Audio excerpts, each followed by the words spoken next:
The Edmonton Elks are poised to name Chris Jones as their next head coach and general manager. Announcement forthcoming.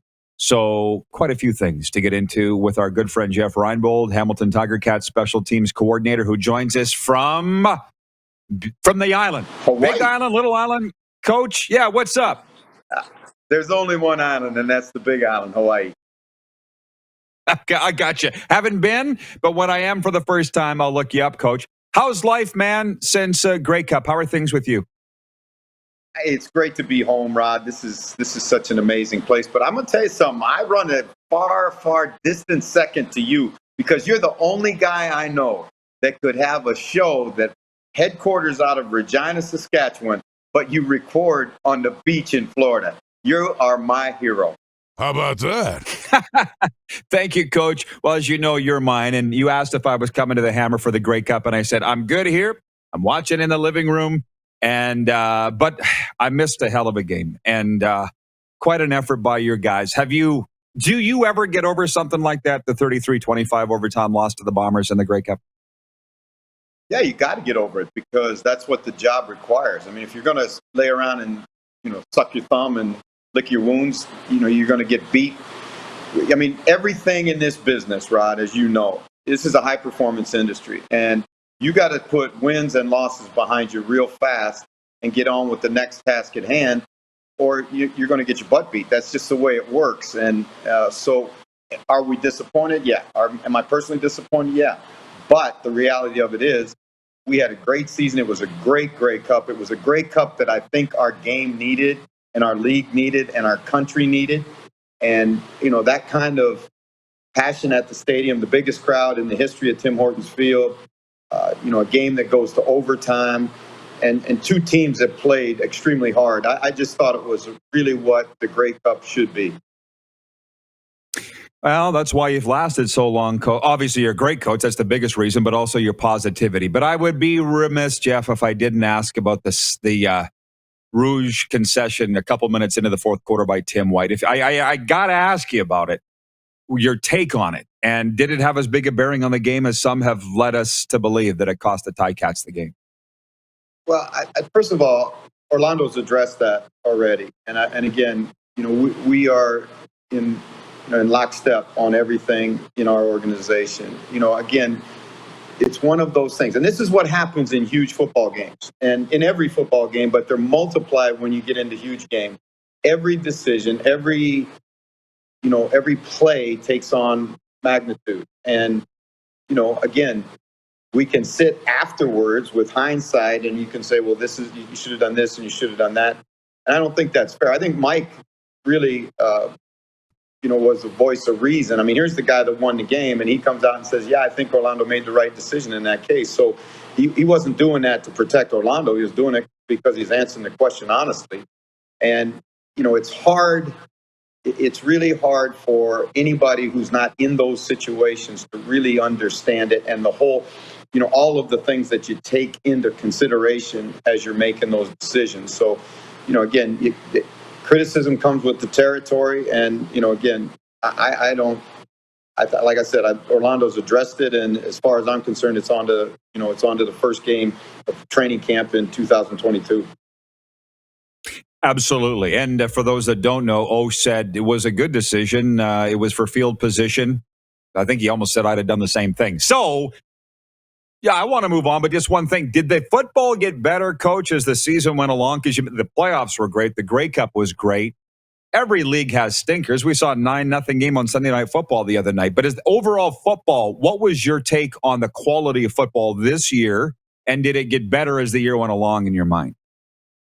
Yeah, Rod, I think that when you look at the way the season went and you consider that there were no preseason games and there was so much, we were limited so much in terms of even communication with the players in the offseason and preparation, getting them ready to play.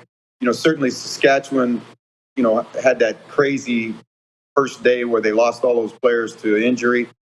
When you consider all of the things that were stacked against us, to be able to play an entire season, number one, and to be able to play at the level that I thought the players played was really a credit to them and credit to everybody in strength and conditioning, the trainers, the people that handled the COVID protocols, everybody in the league.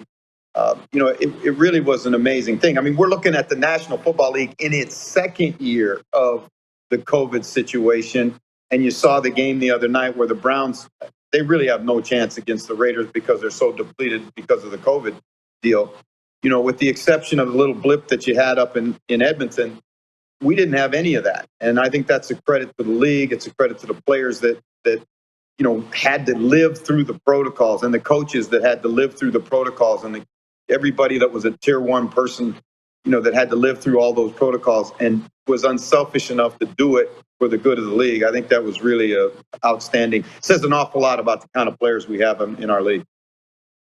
Well, I would love to get your take on this, and I don't know if you'll address it on Sky Sports or not, your take on this, but the coaches, I get where they're coming from in all leagues, that you're losing games because you don't have your best players. They're in COVID protocol. You mentioned Cleveland. They're starting their third-string quarterback Monday night because their top two tested positive for COVID, and they're not sick. And Kevin Stefanski could be fired if they finish in last in the AFC North this year. Like, it doesn't seem very fair to me, Coach. The coaches aren't getting a pass for losses despite COVID complications. What's a coach's view on that?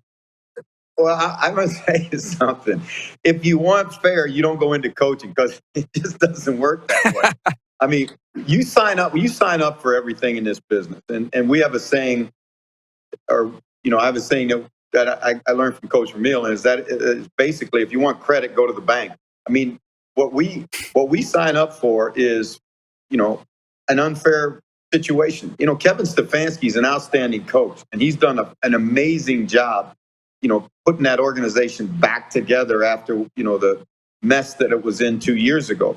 And if you'd have asked him when he took that job, well, this is what's going to happen, Kevin. You're going to have a pandemic and you're going to lose players and da-da-da-da-da-da.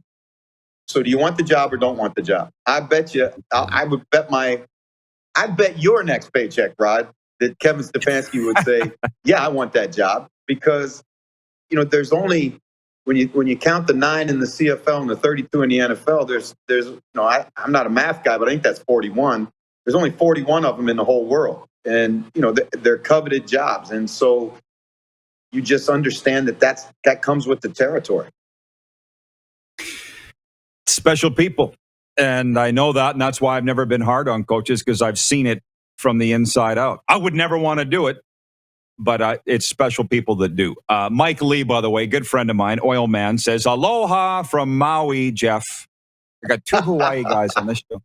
We're talking CFL. Got it. Okay. Good friend of mine who's spending the holidays in Maui. What's up for you, Coach?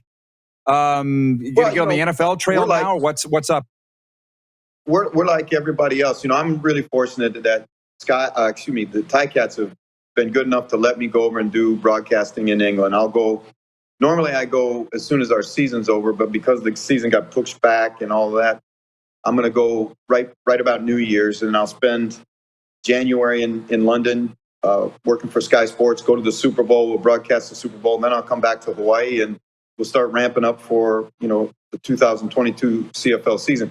Everybody's pretty much in the same boat right now. I think, whether you're a free agent, whether you're a coach, whether you're, a front office guy, there is one thing that's for certain in pro football, is that there's going to be change. And we've already seen it in our organization. We lost Sean Burke, who's an outstanding football guy and good person. And, he's really going to help Ottawa, I think. It got tougher to win in the East when Sean went over there. And we lost our strength coach, Ike Brown, who's outstanding, not only with the players, but, in every aspect of what he did for our organization. He went to take a job at LSU, and, you can't help but know that in this business, whether it's players, coaches, or, front office guys, none of us has, a chair with their name on the back of it. It's somebody's going to be sitting in this chair when I'm done, and, that's just the way it works. Quick question. What's your happy place if I had to hold your feet to the fire? Hawaii or the sidelines? It's funny, Rod. People ask me that question every once in a while, like, you're a lifer, man. You're going to do this forever. I hope I'm not like Tom Moore and I'm worrying about, getting a punt blocked when I'm 83 years old. There's a lot that I love. There's a lot that I love about life. that, I want to do while I'm healthy enough to do. And, whether that's surfing or, all the physically active things that I like to do. One of the great things about the CFL is that it gives us an opportunity to have a life outside of football. I look at my friends in the National Football League, Rob Ryan and, Thomas McGahee and all the buddies I got in that business. And I'm going to tell you something, Rod, their lives are really, it is a grind. That is a meat grinder of a business. And yes, they get paid extremely well and it's the highest level of competition and all of that. But boy, they certainly don't have the kind of opportunities that we have in the Canadian Football League. I know, for sure. That's why we love it so much. Coach, Merry Christmas. All the best in 2022. Let's keep in touch. You're an absolute gem, very special person. I appreciate the time. Mele Kalikimaka to you too, Rod, and everybody at the RP show. Again, love your work and keep doing your thing. Same to you, Coach. Thanks. The only Hawaiian I know, Mele Kalikimaka. Merry Christmas. Jeff Reinbold joining us from Hawaii. Hey, everybody. Thanks for watching the RP Show on YouTube. And don't forget, we're live daily on YouTube from noon to 2 Eastern. If you like what you see, hit subscribe. And if you like the program, check around for other segments of The Rod Pedersen Show here on YouTube.